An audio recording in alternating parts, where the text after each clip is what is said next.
Hey guys, I'm a little late this week. Sorry about that. Had some stuff come up.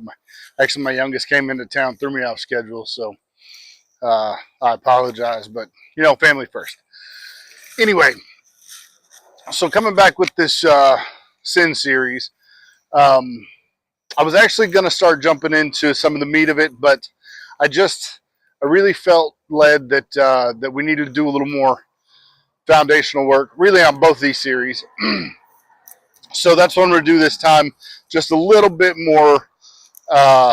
little bit more groundwork to be laid.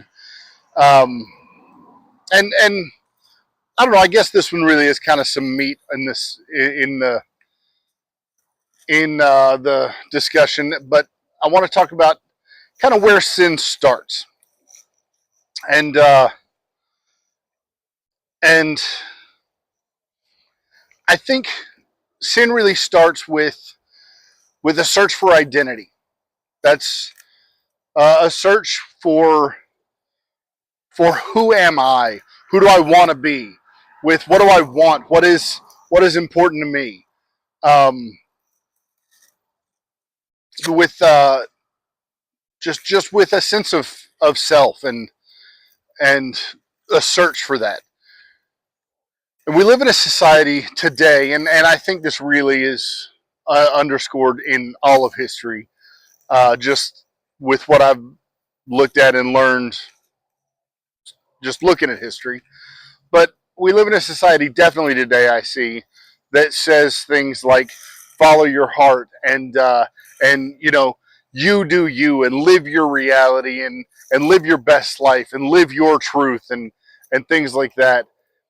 And and I laugh, but it's really not funny because I mean that's really the worst advice you can follow.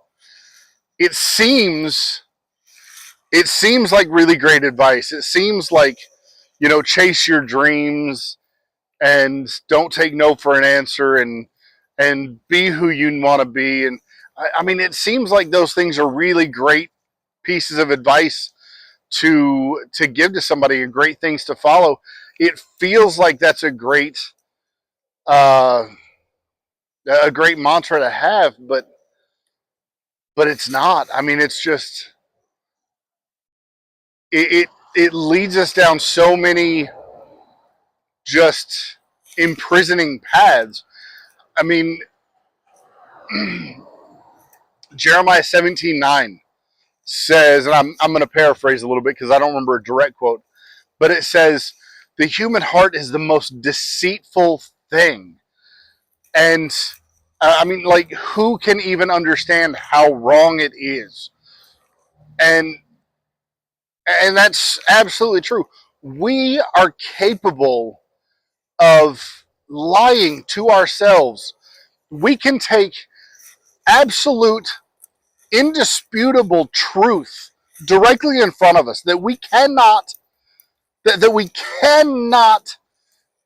not see and still not see it and totally turn it into something completely different.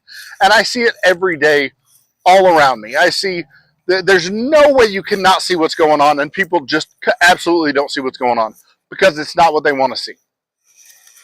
The human heart can absolutely deceive the human being into thinking anything it wants to. Your bias can make anything true regardless of what's actually real. And then Jeremiah 29:11, which is one of the most famous verses from the Bible. This is this is what I want you to see. God is speaking in this one. Actually, God is speaking in both verses I cited. But Jeremiah 29:11, God says, "For I know the plans I have for you, plans to prosper you and not to harm you, plans for hope and a future." The end of the verse is what everybody always sees. The end of the verse is what everybody always wants to quote. That's what everybody loves about the verse. Plans to prosper you, plans to prosper you and not to harm you, plans for hope and a future. That's what everybody loves about the verse. What nobody ever really takes into account is what God says is, "For I know the plans I have for you." not the plans you have for you. A few years ago,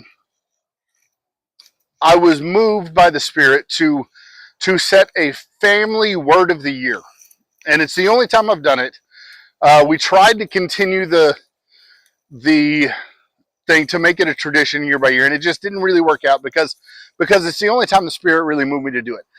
The word of the year was authentic, and what authentic means, and the world will tell you, be authentic, be who you are, be who you want to be authentic.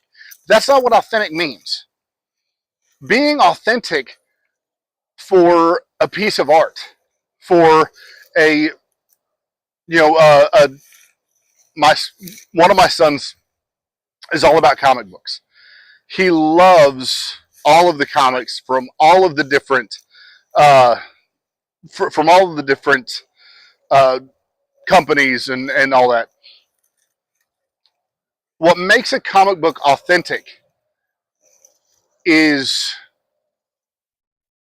because of the studio it came from, because of the artist who drew it and colored it, because it's because of who created it.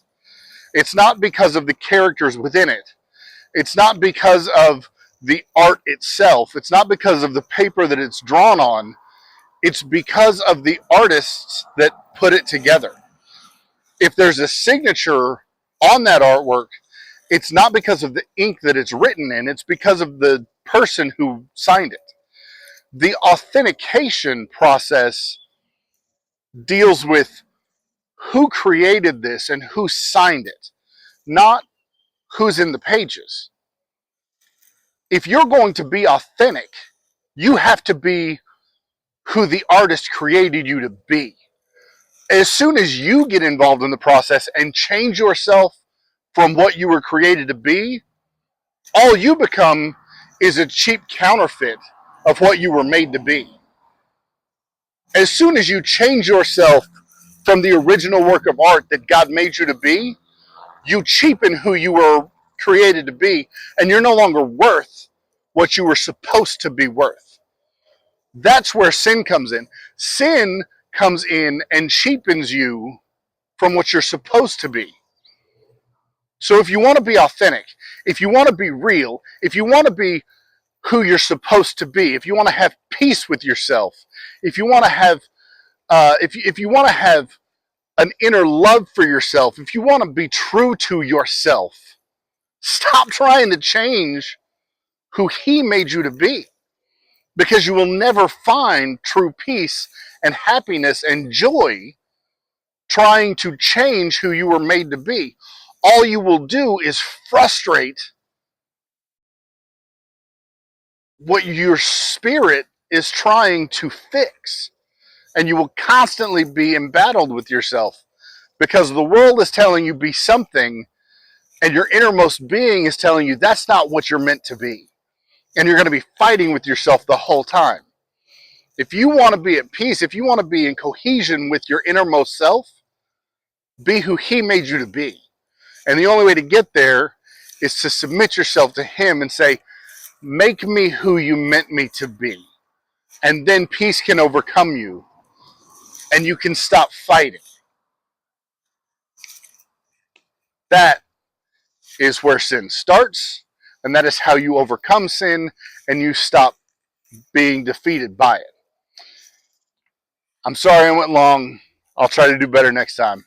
We'll talk to you next week.